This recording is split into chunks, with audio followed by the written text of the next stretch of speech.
Good evening, everyone. How's everybody doing on this fine evening?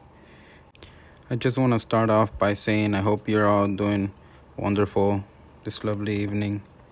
I feel like justice is in the air as we get closer for tomorrow.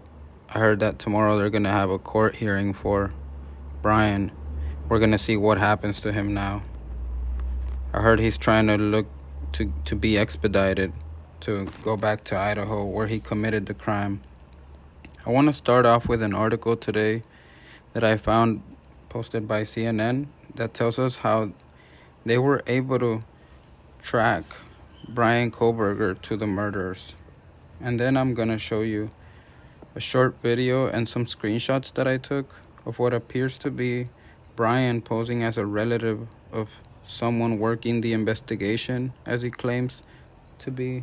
And he says that he has some information about the case that he says he got from a quote-unquote reliable source. So let's get right into the article. I'm just going to start reading it to you all.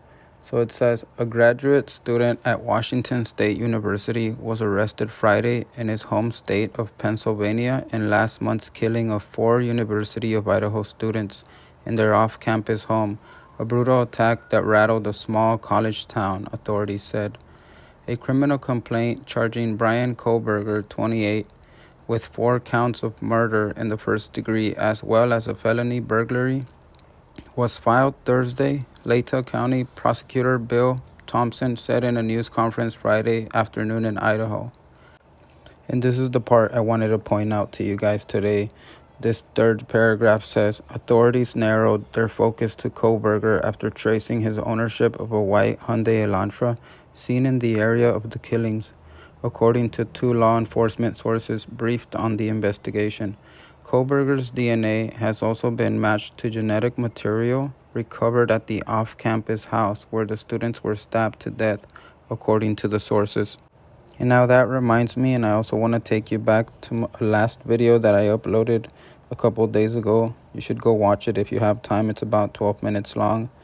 Source in Moscow ID telling me that new evidence was found today in Idaho student's murder case, namely some trace DNA discovered in the bathroom where the killer may have washed off the blood from the arterial spurting that as he went methodically killing the 4.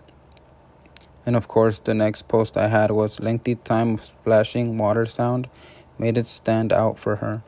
Not that there was any activity in the bathroom at the time, but that it was so consistently intense, according to my Moscow, Idaho source.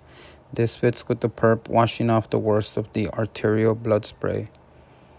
So maybe when he was washing off all the blood, some of his blood might have splashed with some water onto the walls or some surface, and they might have recovered it like that.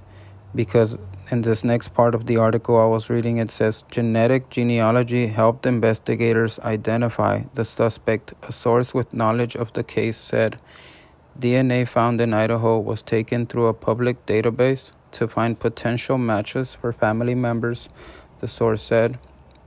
Once potential family matches were found, subsequent investigative work by law enforcement led to the identification of Kohberger, according to the source. The suspect drove across country in the white car to his parents' house, according to another law enforcement source.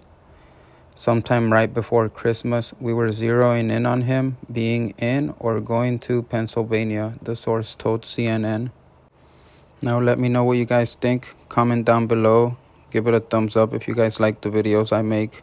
And for me to also be able to make more videos to you guys, so I know you guys like my content. And so I want to show you guys now the little clip and screenshots that I took of that video that I mentioned in the beginning, where he was calling into a radio show, posting as somebody by the name of Dave, I believe. And now I have the clip playing in the background with no sound, because I'm pretty sure you guys have seen it. If not, you guys should go look it up. But I just wanted to pinpoint, some of the screenshots that I took of this little clip. And I want to see what you guys think. Comment down below and let me know if you guys think that there are some similarities, or these are good points, or if you guys have any of your own points, any ideas, anything that you think law enforcement should take a look at within these shots or clip, let me know down below. We need all the help we could get right now. They said they're still looking for more information. So this first one, if you look on the left side, you can see his ear. It kind of looks exactly like Bryan Kohberger's ear. I don't know if I'm exaggerating, but it looks identical to me. Also, you can see in the background behind him, there's a frame. If law enforcement can connect, that frame to his apartment, and also the laptop brand I pointed at the bottom, if they could find in his room, the MacBook Pro and that frame and, similarities that are on these pictures, they'll be able to find him and verify that it was him this whole time. Now, in this second one here, I had to pause it when he was turning the page from his notes where he was reading. And I happened to catch his nose, or kind of the shape of his nose. I kind of drew a little line with the shape of his nose, and it looks exactly like his nose, guys. Let me know what you think down below. I mean, they have the same nose bridge and everything. I even zoomed in on this picture a little bit, so see for yourself. This next one is the one I mentioned when he's flipping the page for his notes. Kind of took a screenshot of some of his writing. You guys can connect his writing to the writing on this screenshot here. And this next one here shows us the lamp in the background of his room. If they can find a lamp like that in his room where he was reciting, then that's definitely the guy. And lastly, I just want to show you here, we can see his desk.